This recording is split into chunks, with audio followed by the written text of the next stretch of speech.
Hello all, welcome to Up the Poshcast, the Poshcast made by the fans for the fans. Grab yourself a drink, put your feet up and listen in. And by the way, there could be some strong language.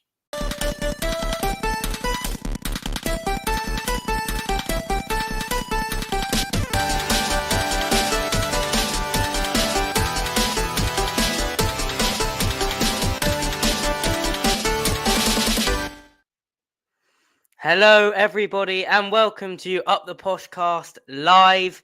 It's our first live stream, but we felt we needed to celebrate the big occasion of Derby Day on Saturday with some live chat. Thank you so much to everyone who's already tuning in. Great numbers to begin with for what I'm sure is going to be a great evening of Posh Talk. I'm joined tonight by Ashley, John, Del, Lods, and of course I am Charlie. And we'll kick this off with a question to you, Del. How do you feel about the Cambridgeshire derby, and are you excited? To be fair, I do like a derby. I'm sort of mixed between Cambridge and I'm mixed between Northampton, but I fucking love a derby day against Cambridge. A couple of years back when it was the first one, all week I was like proper excited. I was like a big kid, and even my daughter's like, "Why are you so excited? Why are you so excited about a Cambridge derby? It's only a football match." And then we went to the game. We went to Charters, and the atmosphere is all building up. And after the day, she was like, "I understand why you're so excited for the week." So yeah, I do like a derby. I'm looking forward to it. Yeah, I think it'll be a good day out. I think the police have learned a little bit by sort of not letting the Cambridge and the Peterborough fans have the same pubs this time. Although I do hear that Charters is home and away. Bit of a silly mistake, but I love it, mate. I love it. It's just great. It's to see them squirm when we beat them is a great feeling. Can't beat it. And I used to have an office in Cambridge. Going right off on tangents now, and we had it all built and everything. I even made sure there were notice boards and all the carpet was blue. There might even be a listener that comes in that used to work for me, a young guy called Scott. Nice lad, but he's a Cambridge fan. So no, I'm looking forward to it. I can't wait. Yeah, I'm even actually going to Peterborough early, even though I don't drink anymore much. I'm going early, so yeah, I'm probably excited about it. Yeah, I think this one is our proper derby. It feels like it every time we come to this game. It always feels like there's a bit more spice to it. So I can't wait to be there. The atmosphere is always quality. It helps that Cambridge are pretty shit, so we generally dominate the game. There's not much opposition, certainly at London Road. And I'm predicting another massacre. So probably see a lot of them leaving after 60 minutes again. That's certainly the hope. Our forward line should be too good for them, I think. So I'm looking forward to seeing another Darren Ferguson masterclass and a few more Cambridge fans crying on the way home. Yeah, I agree. When you think about the fixtures when they come out in June, this is probably the first one that you look for alongside the away game. Definitely ahead of Northampton for me. Can't wait for it. I think that knowing how sort of trepidous our form is, and Cambridge have come into form, they've won their last 5 games. I think that's definitely added a little bit more compared to where we were sort of at the start of October, where they were sat at the bottom of the table on 1 point. So I definitely think it's going to be exciting. I'm not quite sure what to predict, but it would be wrong not to back the boys in blue, that's for sure. Seems to be a bit of a divide within the fan base of which derby is the bigger derby out of this one and the Northamptonshire one. And I'm 30, and I've always known that the Cambridgeshire derby is the bigger derby. And even going to some of the games between us and Northampton, it just didn't feel like a big game. But of course, went to my first derby game a couple of years ago, the Lloyd Jones game. And that atmosphere was just unreal. It was something I've never seen before, supporting Posh. Watching all the fans walk over the bridge at the end, seeing the passion of Grant McCann at the end, the atmosphere. Obviously, last season we did it again and we won 5-0. And I still say that game is in my top 3 games of all time. And I think it's probably the best atmosphere at London Road that I've seen. It's definitely up there with the Milton Keynes semi-final and the Sheffield Wednesday semi-final for me. And yeah, I agree with John and Ashley. I think this should be a game that we win. I think we're going to rise to the occasion. I think we're just going to outperform them. Yeah, I completely agree. I love the Derby Day. Obviously, as a younger fan, it's only ever really been Cambridge that I've thought about. You know, we're a club in Cambridgeshire. It's the Cambridgeshire Derby. It's a bit more special when you're fighting over a county. I feel like, um, and yeah, as a young fan, the atmosphere, as Lod's touched on, that game for him is in his top three, and he's been following the club a lot longer than me. For me, it's definitely in my top three, probably even my top two, maybe even my best ever, because just the atmosphere, the occasion was unbelievable. It was a great game. And of course, it's nice actually that we have a bit of a selection headache for this game. We've got a few positions that we've highlighted as particularly contentious for Fergie because it feels like he does have a few decisions to make. So we'll start with you, Ash, and I'll start with the left wing position. Obviously, Ado's come in and scored 3 and 2, but Malik Mothersill, we all know the quality he possesses. Who would you start on Derby Day? I don't actually think that this is even a debate, if I'm being completely honest with you. It's a no-brainer that Malik Mothersill starts. Yes, Otto has been fantastic in the last 2 games against League 2 Newport and then an under-21s team. But Mothersill's been doing it for probably the last month now, hasn't he? Where he's been turning right backs and right midfielders and right wingers inside out off that side.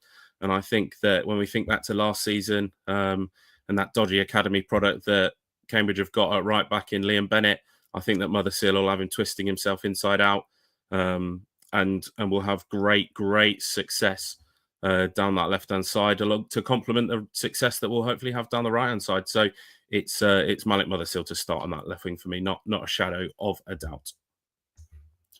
You know, I went for the question was asked last week about should he start, and I think a couple of people said yes, no. I actually, excuse me, I actually said Malik should start. I don't think Odo's ready at the moment. But I think he's getting closer. Odo is closer, especially the last 2 performances, without a shadow of a doubt. And I think it would be a bit of something to come off the bench for the Cambridge game. But I would still, and with you, Ash, I would start Malik for this game. I just think it's the right thing to do at the moment. And then see what happens after that. But I don't think Odo's ready for this at the moment. Yeah, I mean, I agree that Malik's been really good this season. I think I will play devil's advocate, though, because I actually am quite a big fan of Ado. I think he's got some really attractive traits in terms of wingers. He is, about as tricky as Poku on the other side in terms of footwork. Poku's got a bit more directness. He's got that shooting ability that Ado doesn't quite have yet. But Ado seems to read the game really well, to make runs. Seems to have a good relationship with Jack Sparks on that left hand side as well. And he scored sort of 3 in the last 2, which in terms of numbers this season, it is about as good as it's got for any of our attackers. So I wouldn't mind to see Ado start at all. I think he's a tricky player. I think he's a player that Cambridge will know how to deal with less than Malik. And I also think that Malik off the bench may be a much better option than currently what we've got with Ado. Yeah, no, I don't think that this is about downplaying Odo. I think that this is just about knowing what you need in those big pressure environments. It's probably going to be a sellout on Saturday. There's going to be lots of expectation, definitely from Posh fans. And then there's also going to be lots of pressure that comes with that. When you think about what you want in those environments, you want those people that are ready to sort of stick their head on the line, ready to just scream aura. And I think that, as we know, Malik Mothersill does that. He wants to be the main man, whether that's down the left or up front. Malik Mothersill will hopefully shine on Saturday. If we think about probably further back on the pitch, I think that obviously Jed Steer's injured, isn't he? And then so that makes it a no-brainer for Bila Kapic. I'm really hoping that we can nail down a clean sheet and the first one of the season. And what a game it would be to get that first clean sheet. That's for sure. Yeah, it feels like the clean sheet is coming, isn't it? We're getting better at the back. Certainly, we're growing. I think that Bolton away performance, which was our last league game, even though it feels like it was absolutely ages ago, was a really decent defensive display. The centre halves, it is a really interesting one because obviously Oscar Wallen was given like a little mid-season break. I believe he went back to Sweden for a bit and he's been rehabilitating and trying to get ready for this Cambridge game in quite a busy festive period. I don't know what he'll do with the two centre halves. You've got Nevitt, who is great on the ball at left centre half, but then you've obviously got both Manny and Wallen, who were great in the Bolton game that I already mentioned. So I'm not sure. I'm not sure what to do with the defence, to be honest. I think it's probably one of the trickier decisions Fergie has to make. And I'd probably go Manny and Wallen, probably, but also it wouldn't surprise me if he used George Nevitt's ball playing ability to try and unlock the defence. So I don't think there's much debate here at all. I think with Valin being off for 2 weeks, he's almost certainly going to start. That was the reason why we gave him this break. And I think he has to come in alongside Manny. That doesn't mean that I think Nevitt's a bad player, but even against Palace and against Wigan now, he's made defensive errors. I think against Palace, obviously, he's dived in too much, too aggressive to the ball, got done, and it given away a cheap goal, really. And that's the only concern with Nevitt. He needs to learn the defensive side of the game. And in a team that, look, for all we'll disparage Cambridge, I'm sure, across this podcast, what they can do is defend. They are well organised. They don't concede many goals. I think there's 4 clean sheets in a row for them now. What we can't afford to do is give away a cheap goal. And look, Valin and Fernandez, they're decent centre-backs, but let's face it, we've not looked the best defensively. However, I think they are our most secure centre-back pairing in terms of defensively. And for that reason, I'm pretty convinced Ferguson will start with both of them. You've also got the fact that Nevitt is pretty slender for a centre-back at League One level, isn't he? And this is going to be a real physical battle. I think Valin can certainly improve in that area, but I would put him ahead of Nevitt at the minute, certainly defensively. And for that reason, I think it's a no-brainer. You go with Manny, you go with Valin. They've been our first 2 centre-backs for the bulk of the season so far. And I can't see any reason to change that on Saturday, to be honest. I'm not sure. I'm not sure what way I'd go. I'd be happy with any. If I was to choose, if I had to pick a team now, I would go with Manny, because I can't believe I'm saying it again, but Manny seems a bit undroppable at the moment. He's been our most consistent defender all season. So 100% Manny starts. And based on his last couple of performances, I would go with Nevitt. I probably would start Nevitt. Fergie's got a habit of like not changing a winning team, etc. We was unlucky with the last couple of goals that we have conceded. So I probably would start Nevitt and Manny, but I wouldn't be opposed to Wallen starting over Nevitt, if that makes sense. Yeah, I think that makes perfect sense. I think, actually, even though we've been shaky at the back, all of the centre backs seem to be decent options. It feels like it's more of the sort of the relationships between the 4 defenders that have been the problem, and not the 4 defenders themselves. We've got a question from the chat, so we'll have a look at that. And it was from Scotty, who said, "Wild one here, but with Bennett being flaky, would you be tempted to stick Poku on the left or play Ricky on the left?" I mean, that is the flexibility that gets given to you by having both Ricky and Malik in the same side, if that's what happens. Ash, would you be? You've already spoken about how you find Liam Bennett to be a dodgy player. Would you be tempted to try and expose that with one of our higher quality attacking players? I think that's probably a little bit harsh on Malik Mothersill not to call him a high quality attacking player. I think that Poku has to stay on the right. The development in his right foot and his ability to get the ball across the box this season has contributed to plenty of goals. I don't think that we want to chuck that over to the left-hand side and potentially ruin any relationships that we've been developing down the right-hand side with him and Dornelli, and then obviously potentially Archie Collins and Randall coming over and supporting as well. Maybe, yeah, like Scotty says, the only one probably is Ricky, but I don't think that we're at a stage, and we'll find out on Saturday, where we just need to get at somebody. Liam Bennett's a young lad. He's not going to be he's not a cart horse, is he? He's probably got the fitness to keep up with Ricky. Maybe not the pace as much, but I'm sure that he's an intelligent enough player that he can keep alongside him. So that sort of narrows it down to the trickery that you get with both Odo and Malik Mothersill. So I think that we probably set up how we have done for the majority of the season with our front 4. front four that way. And we use Malik's skill to dominate that left hand side. I think as well, it's worth noting that Cambridge's left back, Danny Andrew, is suspended for the game. So I believe they're going to have to play Jordan Cousins there. In fairness to Bennett, look, he's not shown himself great against Posh. But if you speak to Cambridge fans, they all think he's a decent player. And I think one of the things that he struggled with was Mason Clark's physicality. Certainly under the long ball against, whenever we've played them, we've always had that outlet to hit a diagonal to Mason Clark. And Mason Clark would just bully him physically. We don't really have that option now. So I think the logical thing to do is just to agree with Ashley and stick Malik out there. If things aren't going to plan like they weren't at Wickham and we need that link up, you can swap Ricky and Malik over and Ricky can play out there. But I certainly wouldn't be altering Poku's position. He's playing too well this season. There's absolutely no need to start changing around where Kwame Poku's playing because look, why would you do that? He's one of the top scorers in the division. Chopping in on that left foot. Perfect. Yeah, we got another good question in about the team selection from Hinchy here, who says, who would you start alongside Collins, Ryan de Havilland or Donny O'Brien Brady? Del, what are your thoughts on that? Okay, well, first of all, Jack, I hope you're being good, staying out of trouble, young man. But I would stick with de Havilland. I think he's been very steady, very consistent. Whilst I really do like Donny O'Brady.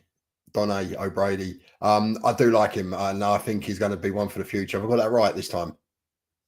Not exactly, Del. Not exactly, but it's okay. We forgive you.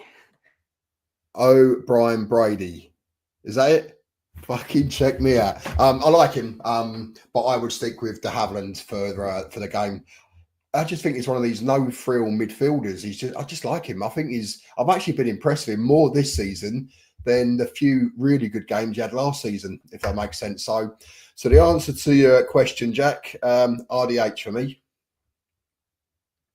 Yeah, I think I'm in complete agreement with you, Del. I think I've been one of the most vocal Ryan de Havilland supporters on the pod this season. I think he's been great since he came in. He was sensational away at Bolton. Seemed to have a good game against Newport as well. I'm trying to remember who else we've played. Oh yeah, and of course he played some against Crystal Palace. He didn't look to be at his best, but he also looked to be conserving energy. I think it's pretty nailed on that he'll start on Saturday. He's been really decent. Seems to have a good rapport with Archie Collins as well. And I really like the relationship between those two, actually, where they sort of understand each other. That they understand that in the middle of the pitch, one of them needs to press, one of them needs to sit back. A lot like Collins and Cipriani did last season. Now, I'm not going to start comparing this season's Ryan de Havilland to last season's Hector Cipriani yet. I think they're a very different style of player.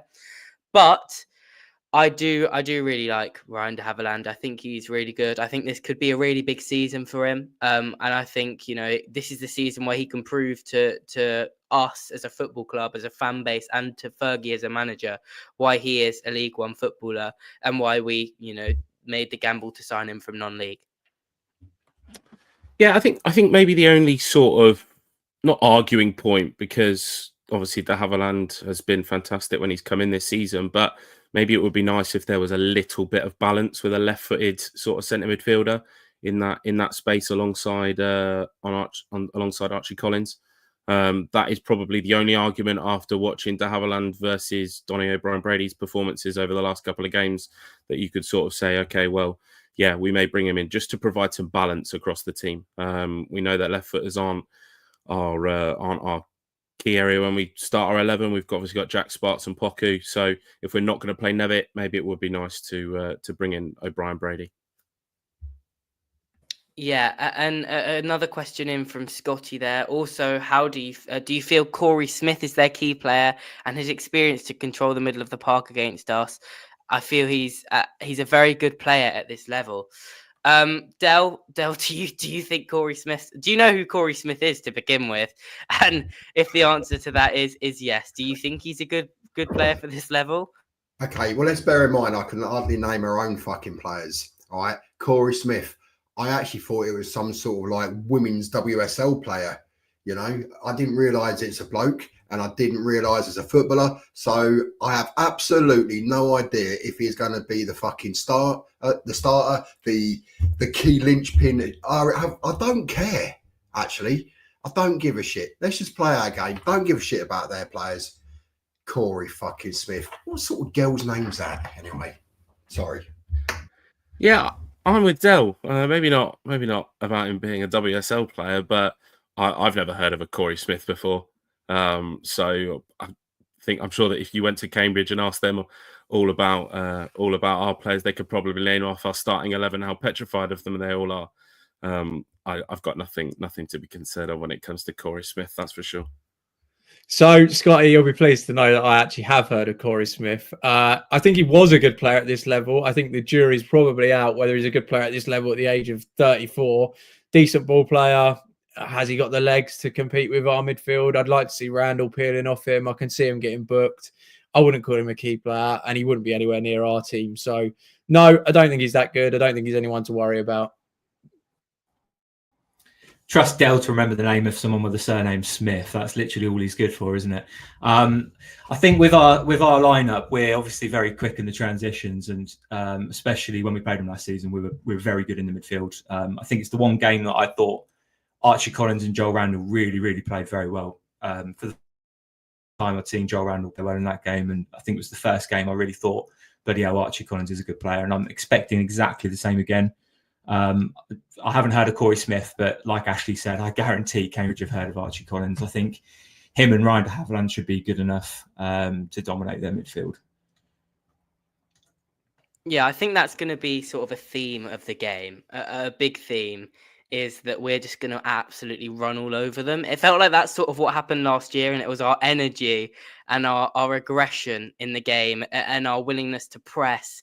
You know, I remember a key moment from the 5-0 was when Ricky J. Jones, straight after we scored the first goal, sort of shut down their keeper and sent the ball sort of flying up in the air, and it just set the tone straight away. And the way that we pressed them, our aggression, and we've got a team that is still that youthful energy, still that sort of that thing we need in order to outrun Cambridge, basically, because they have got a lineup of some very old legs, some very tired legs, some very fragile legs as well.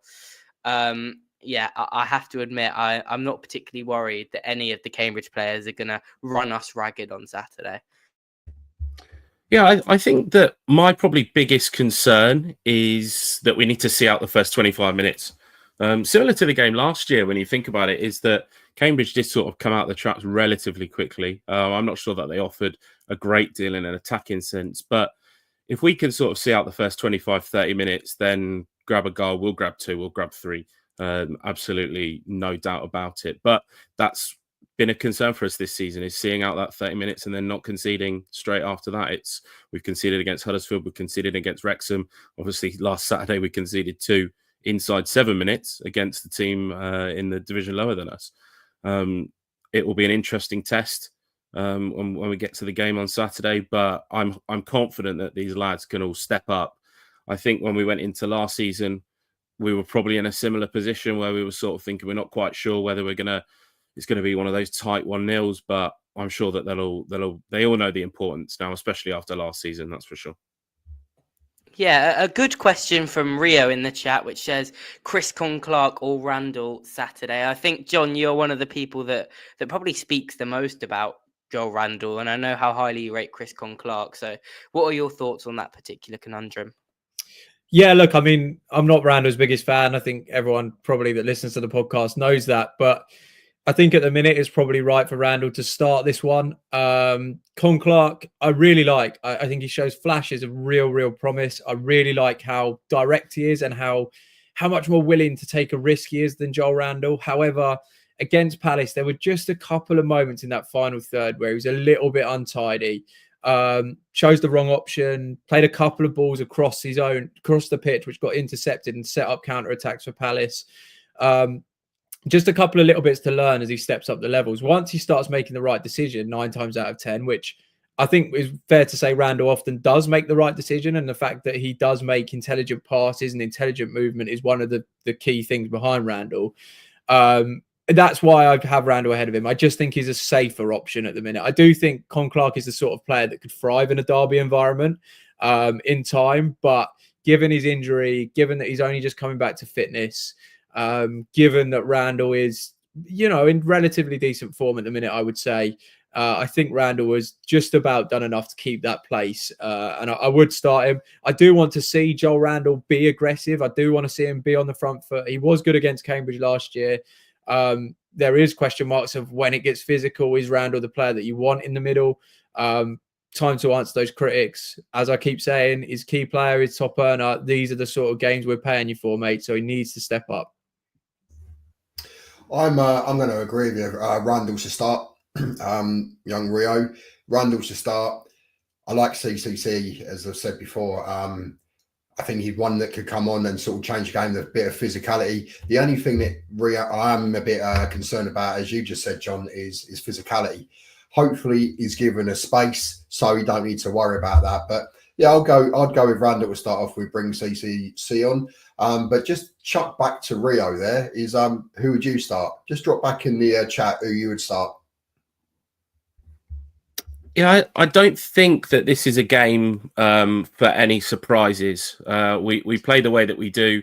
We definitely don't need to be making changes in a game of this importance. That's for sure. So, like John and like Del have said, as much as it will grind my gears to watch Joel Randall put on the posh shirt again for another performance against Cambridge, it makes sense to play him. He knows how the other three that are attacking with him play. He knows how the two behind him are going to play, and he's worked his way back into the team successfully, hasn't he? So hopefully he goes and puts in a 10 out of 10 and bags a hat-trick on Saturday.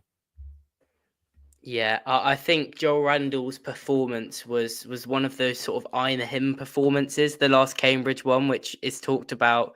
I just remember him being completely unplayable last year. He was superb.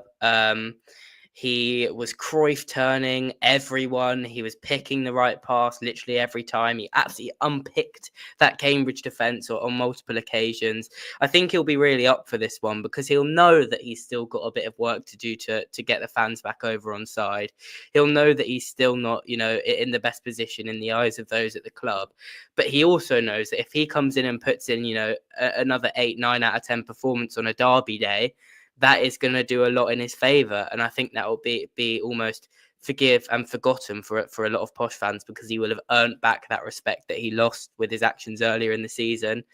I think Joel Randall is such a useful asset at times for us. And I think, as Rio says, probably Randall, I think most people would like to see him start on Saturday. Zach comes in with a question and says, my client is a Cambridge fan and says Kachunga is going to cause us huge problems. Not 100% aware of him, but is he just trying to form some confidence or is it a legitimate worry? I'm going to be honest, it is not a legitimate worry. It is one of the worst statements I've said.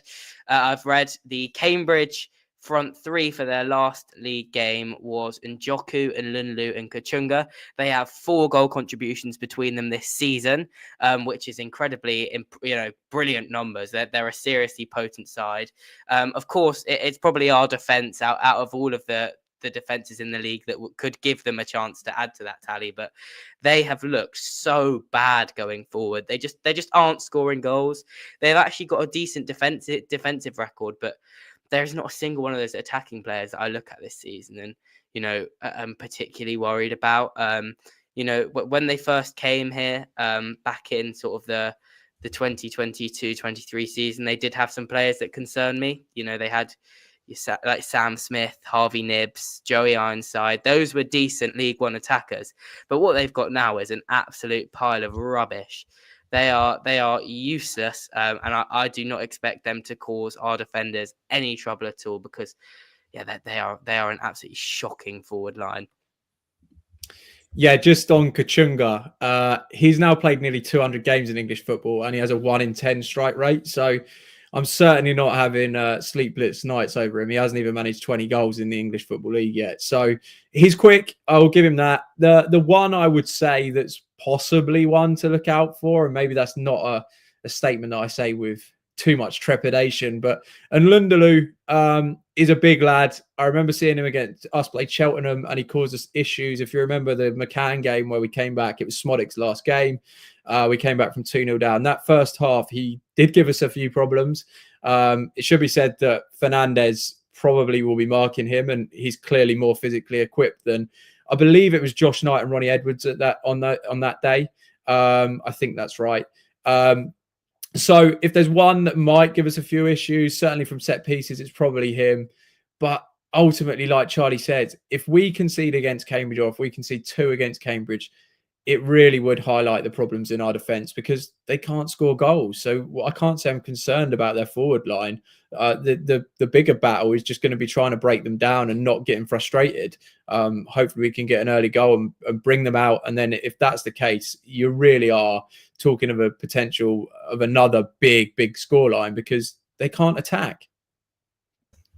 To be fair, I'm not concerned about Keely Smith, and I'm really not concerned about Kachonga. Check me out. I said that one right, didn't I? Yeah. I can say they're the players' names better than I can say my own. But there we go.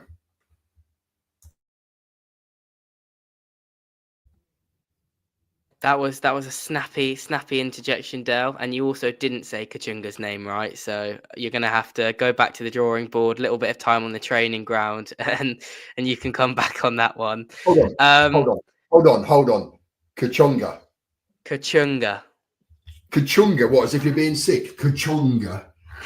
Okay. Anyway, let's move on. We'll move on from this one, because that is some more terrible Dell pronunciation. We'll go to a question from Scotty. If JD gets injured, who goes right back as David Ajiboye has left? Lods, do you have a view on this? Yeah, so obviously Sam Curtis is suspended for this one, so we're going to have to start James Donnelly, even if we didn't want to. For what it's worth, I would have started him over Curtis anyway. I've got a bit of a wild suggestion to this one, and it's that Abraham Oda, who plays wing back, and the reason for that is obviously he's playing quite well. He can't get into the team because the front four are so good. The times he has played, he's been really, really good defensively. Probably the best defensive winger I've seen over the last few years. I actually think he would make a really good right wing back. Maybe not as a flat four. So obviously it would depend on how the game's going, but I can't really see many other options that we can put there of the players that are fit. And I would like to see him at some point play right back just to see how he gets on. If Donnelly does get injured, which hopefully doesn't cramp up after 60 minutes after the Bolton display, just stick Manny at right back. He's more than capable. He's shown he can do it. He played it in some games last season. Bring Nevitt on, shift everybody across one, and just stick Manny there. He'll have the extra help of one of the best defensive wingers in Kwame Poku, as per Dara's most recent podcast recording. Well, just do it. Stick Manny there. We'll be fine. And anyway, it's going to be all out attack from Peterborough United. Yeah, so we've had a question from Twitter. Now, this is going to be the interesting one, I think. For anybody that is active on the Posh Twitter site, you would have seen that Ash and I and Dell and his pals had an interesting debate on X the other night about the London Road End versus the GH. And so DJP UFC's rather innocent-looking tweet of out of interest, where will you all be in the ground for the game, suddenly becomes a bit more interesting. Dell, I'm sure you'll be sat tying yourself to the back of the London Road End. Why have you picked to sit there for the game? Well, I chose to pick to sit there because that's where I sit at every game, or stand, or lean, whatever you want to call it, in London Road. What I will point out is I will be in, whilst it's not a sellout, I will be in a fully opened London Road End. Okay, so I will be there. That's where I want to go. I'll be there.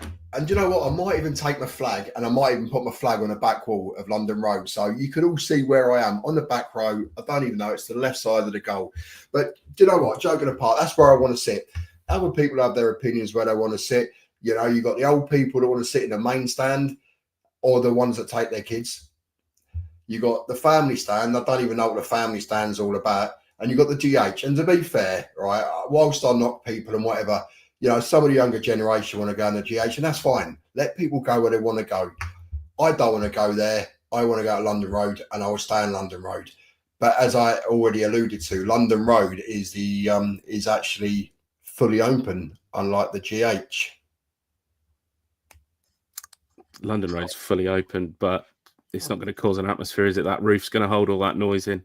I'm sure we won't be able to hear it. I'll be sat in the sponsors section as my boss is the match day sponsor for the game, so I'll be living the life of luxury from 12:30 in the ground and watching some magicians and asking Fergie some questions. So if anybody's got any burning questions that they would like Fergie to answer, then please do let me know. I'm looking forward to watching a partially segregated GH bounce around when we go 2-0 up after 15 minutes. That's for sure. And I'm sure that if they did take the segregation off of the GH, we would have sold all of the tickets in there before the London Road end even got anywhere near being sold out. I do think, like I discussed with AD Moles, that unfortunately the safe standing just hasn't really worked how it was meant to, has it? And any life that was left in the London Road end probably got killed off when they put the safe standing in, which is unfortunate because, like Del says, lots of people have fantastic memories in there. There's lots of great footage when you think about Derby in the Championship season when Dembele scored in the last minute. That was fantastic. Obviously, MK in the playoffs, that was great as well. But unfortunately, I think it's time that we need to either obviously new stadium potentially or potentially replace the standard. Just upgrade it. That's all it needs. It doesn't need to be a whole London Road end versus GH. It can be both. Let's continue building the fan base. The marketing team are doing a good job of that. Our attendances are forever climbing, and this will be another big probably 12,500 attendance. So it'll be good to see, that's for sure. Yeah, I think that's where I sit on the debate as well. The London Road end has some fantastic memories for me. So many good games, so many entertaining games. But it has just lost its way over the last couple of years. And I think it's not just the safe standing that's done that. I think it had already lost its way a few years before that. I think it is just the fans that go in there.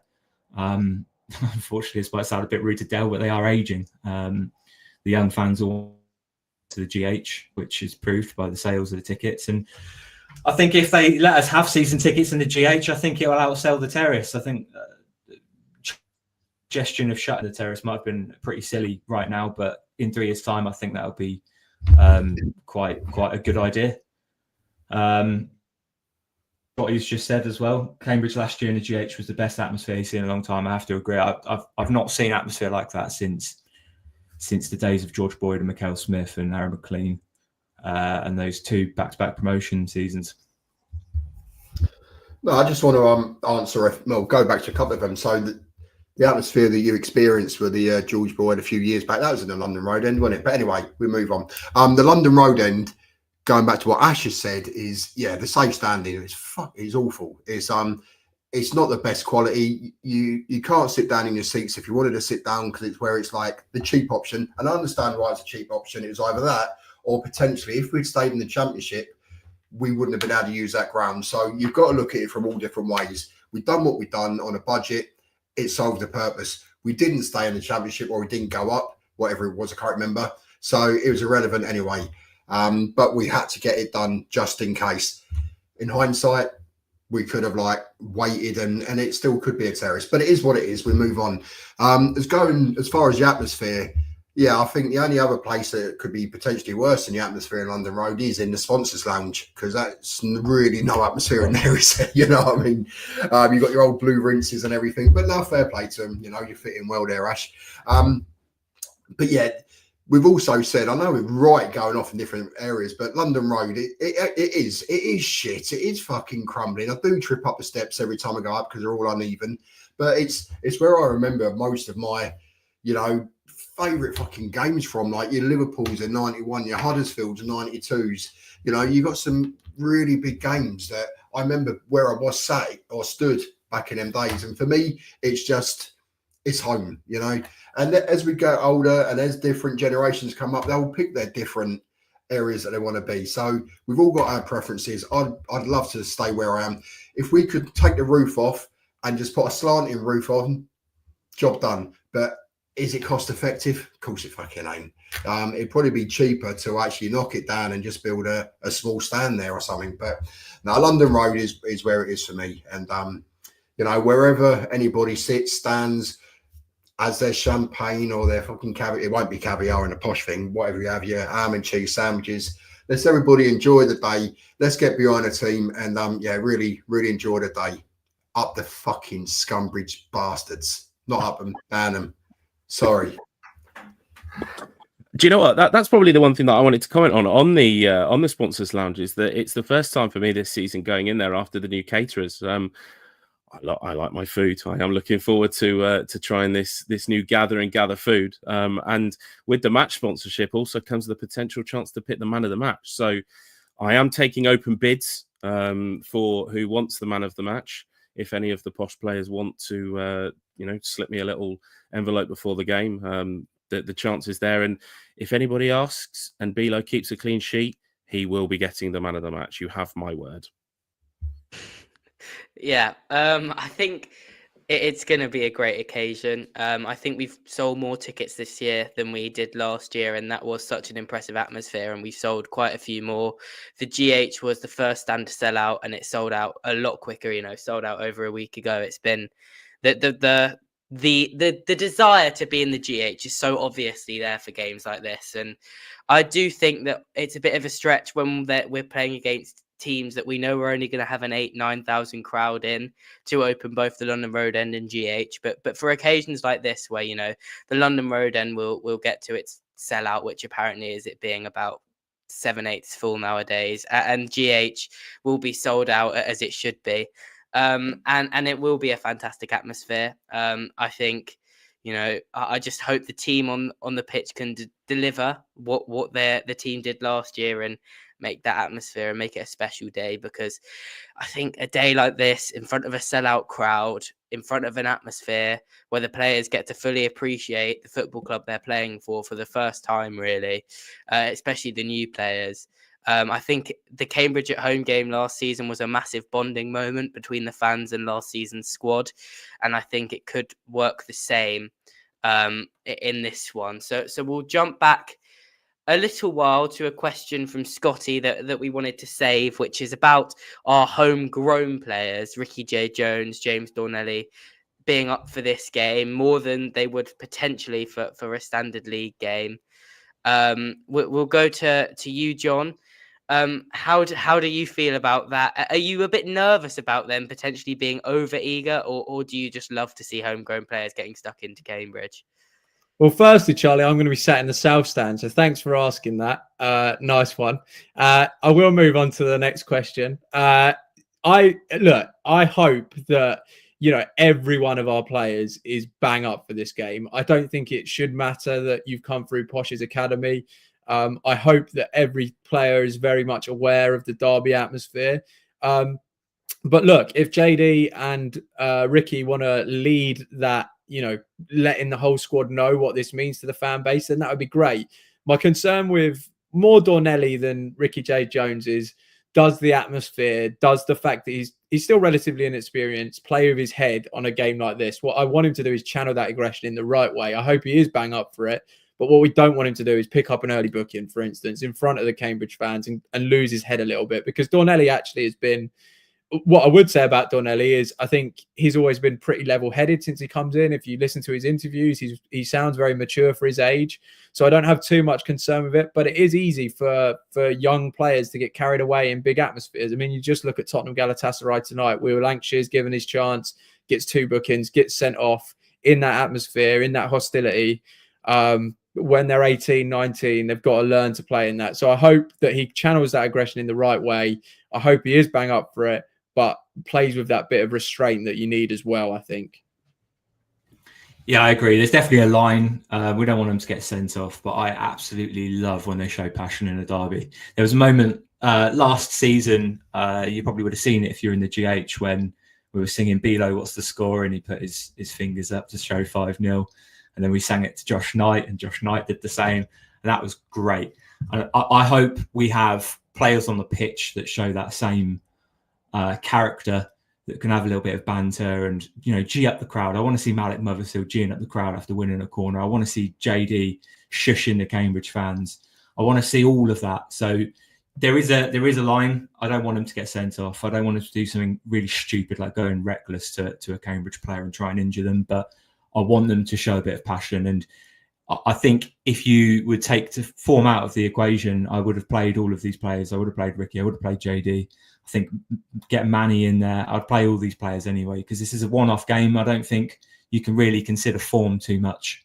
It is just all about character and who can show the bottle in a big crowd. Yeah, no, it's right. It's never about form. Any derby is never about form. But I think over the years, not just the Peterborough Cambridge or Peterborough Northampton, the buzz has gone a little bit amongst the players. You know, if you go back years ago, fuck me, it was fierce on the pitch and it was fierce off the pitch. Whereas now it's a little bit fierce off the pitch. And on the pitch is a little bit, I don't know, weak. But hopefully the crowd can get behind the team. Hopefully Cambridge supporters can get behind their team to make it a right competitive game. I prefer a competitive game where people are getting stuck in and they're doing what they've got to do. So, I don't think either of the youngsters will have an issue. I've seen some moments of Donnelly, what's his name? James Donnelly and Ricky, where, you know, they are getting a little bit tougher. And, you know, this could be the making of them from that side of things. I'm trying hard. I am so trying hard here with getting names right. I can't even edit anything because we're going live. So, you know, you're going to have to bear with me. So, I just want to see the players get stuck in. I'm not bothered about a couple of bookings here and there. Let's get the fuck stuck in, you know, get the fans behind the players. If they make a mistake, don't worry about it. Just fucking keep on to them and, you know, let's see them home. So, come on. Yeah, I think I love a game with a bit of fire in it. You do see it sometimes, but it is rare. I think, you know, the most we got in terms of the scrappy nature of the game last year was when Ephron Mason-Clark had a little pushing match with Ryan Bennett right in front of the GH, which went down suitably badly. But we do have some proper old-fashioned players in the team in terms of, you know, giving it to the opposition fans. I reckon Ricky will have a sticker again from fcstickers.com down his sock in case he needs to celebrate in front of those Cambridge fans and hold it up to that away end.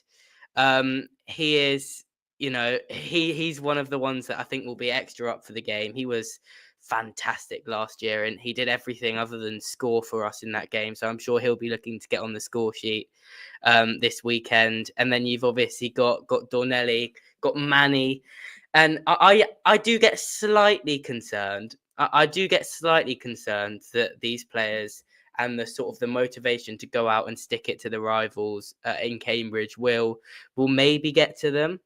I do get slightly concerned about that, but I think as long as Fergie can keep them going, as long as they get their temperament, and we've got the cool heads in the team like Archie Collins in the middle, keeping everyone calm, the extra motivation that they'll have as local lads, and knowing the passion that comes alongside the derby will go far in making them play out of their skins, hopefully. I just wanted to comment on what Dale had to say, because obviously he was talking about, you know, the lack of aggression in the game. I actually thought at the Abbey, they basically just tried to kick us off the pitch. You saw Fuchs get injured for pretty much ended his posh career, that injury at their place last season. And there was some pretty nasty tackles going in that game. And as much as, you know, we all want to see 50-50s as fans in a derby game, all of us want to see slide tackles. All of us want to see Cambridge players on their asses.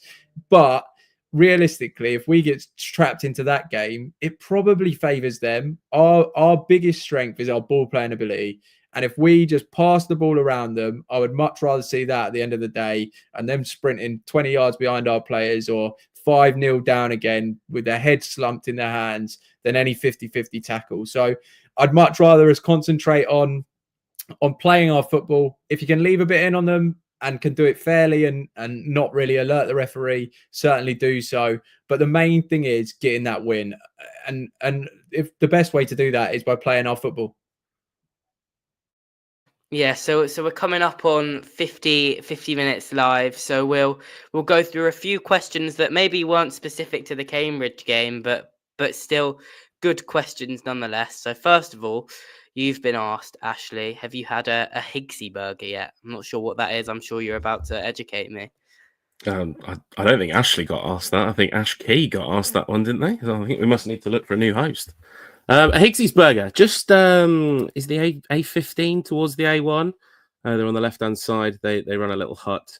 They do like your typical American burgers. The answer is no. I haven't had one, as they have long queues and I don't like to wait for my food. As for the other part of Scotty's question, two choices really. Blackpool away, when I went to watch Nottingham Forest in the FA Cup a few seasons back, they did this lovely curry in the ground and it was utterly fantastic. And then before that, Bristol City away, they do a chili con carne pie, which was so nice, it may shock anybody watching. I had to go back and have another one. So I had two of those. That was how good it was. So if we could get promoted and get ourselves to Bristol City, that would be absolutely fantastic. Well, for me, there is only one winner. Up and down the land, all the way up to Accrington or Carlisle, all the way down to Portsmouth and Plymouth. Whilst I am a big fan of the Plymouth pasty, it has to be Leyton Orient for the pie mash and liquor. The pie mash and liquor is just superb. It comes from Godden's in Greenwich. It is lovely. Even Scotty, I can vouch, it is lovely. Pie, mash and liquor. If you're going to go there, ask for a double with your liquor, and it's reasonably priced. Don't start. Even you had a bit of it, Ash Lods, didn't you, when we was there? Not Ash Lods. It's, mate, honestly, it's food of the gods. Bollocks to all these like pies and this and that and yeah, chili con carne, whatever's. Pie, mash and liquor, Leyton Orient. Have it. We've had another question that's not pertaining to the Cambridge game, but it's something that we haven't managed to get into a pod yet. So we'll get it now. It's a question from Fleetwood Zach on Twitter using hashtag Poshcast Live. Get your comments in there for the last comments of the video. It says, do you find it surprising that Ronnie hasn't even made the bench for that awful Southampton squad yet? And would you take him back in January on loan if the opportunity arose? John, what are your thoughts on that one? Yeah, so I guess my answer to the initial bit is yes, I am slightly surprised he's not made the bench. However, if you go back and listen to Up the Poshcast from pre-season, I did actually flag that I had a few concerns about him going to the top level in terms of his physicality. However, I'm very surprised they haven't, played it. He's not even getting in their squads for the Carabao Cup. So he seems way off Russell Martin's selection plans, and I can't see that changing. For the second part of the question, I would absolutely love Ronnie Edwards back at London Road. It would be fantastic. I think he goes to the Championship, though. I imagine Southampton are planning to loan him out. It doesn't seem like he's got very much out of the move so far. But I'd be very surprised if they were opening to loaning him back here. However, if he wanted to come back, we'd have one hell of a team, because I do think he'd be a brilliant addition to this squad. Yeah, I do agree with John. Nobody's ever going to say no to Ronnie Edwards coming back, but I just think that is a bygones be bygones, and ultimately, I don't think we could afford to have him back without some serious financial support from Southampton, which I'm not sure whether they would be willing to offer or not. I just can't see it happening. Look, nobody's going to say no, are they? He would fit straight back in and offer us everything that we've sort of been missing this season, that George Nevitt has hopefully shown that he will be able to offer us going forwards. But I don't think that is a realistic solution. I think that if he is going to go out on loan, it will be to probably a mid-table championship, hopefully towards a top-end championship team that's looking to bolster and strengthen their squad. Yeah, and the last question, the most recent one, is from DJ PUFC, who says, do you think the new lads like Wallen will understand the importance of the game? And that's led me on to thinking, how would you best express the importance of the game? Del, if I gave you a minute to give a team talk to get the lads ready for the game on Saturday, what is your team talk sounding like to these new boys? God, fucking hell. Talk about being put on a spot. Basically, you're professional footballers. You get to your cup finals, you go to your playoff finals, whatever. this is bigger than that. It's a fucking local derby. You know, the fans are up for it. We've only played them twice at home in the last fucking 20 odd years. Get into them, fuck them up, break the legs if you have to. But if you're going to break the legs, make sure it's not a foul. Make sure it looks like an accident. Fucking hurt them. You know, wind their fans up. You know, give our fans something to cheer about. Go out there, enjoy yourself. Don't start fucking crying. If you're going to get hurt, make sure you get fucking hurt, but get on your feet and don't look like you've been fucking sniped. You know, show that you're a man. Or even though you are all under 22 or 21, whatever you are, get out there, fucking enjoy it, and beat them fucking Cambridge scum. Let's go. Yeah, I agree. I think that it needs to be a massive, massive tackle from Manny inside the first 60 seconds. Just absolutely clean out one of these strikers that nobody's ever heard of that Cambridge have playing for them. This is the big one of the season. We're going to have a big attendance. Everybody that is anybody is going to be there, and this is not a game that anybody wants to miss. And any other priorities should be put to one side for this game. That's for sure. That it's interesting you say that, Ash, because obviously there's 5 of us on the podcast right now, and Max unfortunately couldn't make it on, but he'll be in the GH. But there's one accountant, I think he is, that's not going to the game on Saturday. I'm not sure why. I think it's. Oh wait, actually, I do remember. He was going to the game. He had a ticket in his GH. He'd got it all on his phone. He'd screenshotted it. He was ready to go. And then his girlfriend says, "Do you want to go to a gig with me?" And instead of doing the normal thing that any posh fan would do and go, "No, it's the Cambridgeshire derby. It's our biggest home game of the season. Go away." He's gone, "Go on then," and sold his ticket. So Harry Anders will not be appearing on Up the Poshcast from now. He will be officially barred from any Peterborough United podcasts for in the future. What an absolutely awful thing to do, Harry. I know you're out there. You should be ashamed of yourself, mate. And I hope that going to see whatever weird little band you're going to see with your missus is worth being forever bullied on Up the Poshcast for. So I think we'll call it a day there. We'll move on to our score predictions, and we'll start with you, Ashley. So what is your score prediction? And just to spice it up, we'll go, who is your nailed on Peterborough United player to get booked in Saturday's game? So I've been thinking about this one today. Earlier on, I thought that we were definitely going to concede. But I said to Steve when I was at work, we're 60 minutes in now. I've managed to goad myself into thinking that we're going to keep a clean sheet. So let's go one better than last year and let's go 6-0. I'll have a Ricky J. Jones hat-trick just so that everybody's aware. Scotty wants to get a tattoo. If Ricky scores a hat-trick, I'm down for it. So let's make it happen, Ricky. That is your beck and call. Let's score 3, get the sticker out. Let's dick Cambridge. As for a booked player, let's go Walling. You've nicked my booked player there, Ashley. So I'll have to change it to somebody else now. My score prediction, I still don't trust Posh to keep a clean sheet, even against lowly Cambridge with their terrible strike force. So I'm going to say 4-1. I think if we score early, it gets away from them. It's a repeat of last year. We're just as good going forward last year, if not better now. I think Ricky scores. I think Malik scores.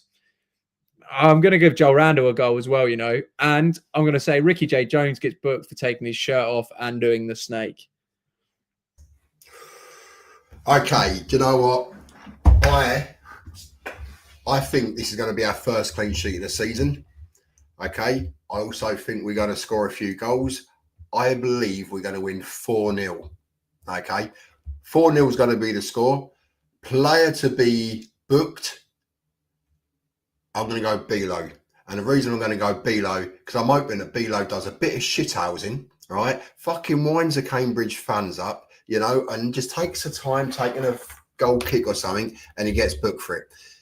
He gets booked. He keeps a clean sheet. I ain't getting no fucking tattoo of him, but what I will do is I'll wear a hairband in honour of him at a game. Can't say fairer than that. Yeah, can't say fairer than that. For a 52-year-old bloke to wear a hairband, that's giving it some. That's not to say there's some 50-odd-year-old Peterborough fans out there, blokes that do wear hairbands. I'm sorry, but anyway, yeah, just realised I've seen a few. And also to Scott, yeah, I'm fucked tonight. And to To score, I'm going to go Archie Collins. I think he's due a goal at the moment. Archie Collins to score 4-0. Bilo to get booked. Bilo, you said you listened to this or you've heard of us. Get fucking booked just to prove me right. All right. I'll even pay you 25 quid fine because that's all it is nowadays, isn't it? So there we go. All right. That's mine. I'm going to go for a very professional 2-0 win, a little bit more reserved than these three. I think Manny's going to pocket Kachungo or whatever his name is. I think, just very, very professional, similar to the MK Don semi-final. I think everyone will be up for the occasion and we'll just nail everything. Player to be booked is pretty obvious. It's going to be Archie Collins because I'm sure he's got more yellow cards and appearances. He's just booked all the time, isn't he? The ref may as well just book him before he comes out. May as well just get it over and done with.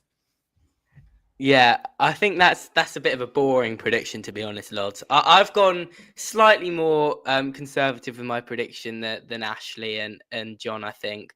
I went for 4-1. I went on a Cambridge pod earlier and said 4-1, so I'll be consistent. I do think we'll concede because I do just think we can't go an entire game without conceding. It's not going to work. But I do think our attacking quality will be way too much. And I will go for, I think the young lad, JD, is absolutely nailed on to get booked. I just hope it happens late enough in the game where it's not too bad. But I mean, I'd be the same. Just a dopamine rush of playing for a club that you've been like supporting and playing for since you were 9 in a derby game. The adrenaline's going to be too much. He'll just, I don't know, put James Brophy into Rose Edge or something, which will be a great watch, I'm sure, and we'll give him a big cheer and sing he's one of our own. So yeah, JD, I hope you have a great game. I love you as a player, but yeah, I do think you're going to get booked on Saturday, sir. And I will go Ricky J. Jones as my nailed on goal scorer because that man is in red hot form. So anyway, thank you very much for tuning in tonight. The numbers, the viewership has been absolutely incredible. Let us know at us on UpThePoshcast or on X. Let us know your thoughts on the live streams. And if it's something you enjoy, I'm sure it's something that we can look at doing more in the future for big games such as this. Wherever you are in the ground on Saturday, though, I think our message to you is make yourself heard, create an atmosphere. The players need us just as much as we need them to perform on Saturday. And it's a big team effort. And yeah, anyone, whether you're in the GH or whether you're in the fossil collection up the other end, we will all be making noise together. That was a joke, by the way. We will all be making noise together and we'll all be together to hopefully show Cambridge what colour the county is again. So yeah, thank you very much for tuning in this evening. Up the Poshcast. Up the Poshcast. Don't throw any fucking flair.